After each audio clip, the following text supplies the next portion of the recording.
ذکر صحابہ کے حوالے سے اہل سنت کا عقیدہ کیا ہے؟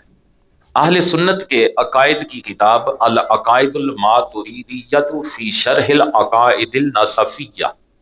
اس کتاب میں لکھا ہے وَيُكَفُّ عَنْ ذِكْرِ الصِّحَابَةِ إِلَّا بِخَيْرٍ، صحابہ کا ذکر بھلائی سے کیا جائے، یہ اہل سنت کا عقیدہ ہے۔ ایک نسخہ میں یکفو کی بجائے نکفو کا لفظ ہے، یعنی ہم صحابہ کا ذکر بھلائی سے کرتے ہیں۔ امام اعظم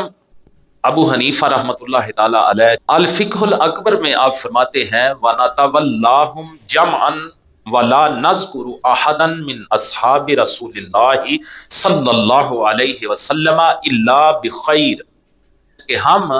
صحابہ اکرام سے محبت کرتے ہیں اور ہم اصحاب رسول کا ذکر بھلائی سے کرتے ہیں۔ حضرت امام ابو جعفر احمد طحاوی رحمۃ اللہ تعالی علیہ عقیدہ طحاویہ میں لکھتے ہیں وَلَا نَذْكُرُهُمْ إِلَّا بِالْخَيْرِ وَحُبُّهُمْ دِينٌ وَإِيمَانٌ وَإِحْسَانٌ وَبُغْضُهُمْ كُفْرٌ وَنِفَاقٌ وَطُغْيَانٌ، کہ ہم صحابہ کا ذکر بھلائی کے سوا کچھ نہیں کرتے، ان کی محبت دین کی علامت ہے، ایمان اور احسان کی نشانی ہے، اور ان سے بغض و دشمنی کفر و نفاق اور سرکشی کی علامت ہے۔ اسی طرح امام عبداللہ قرطبی تفسیر قرطبی میں لکھتے ہیں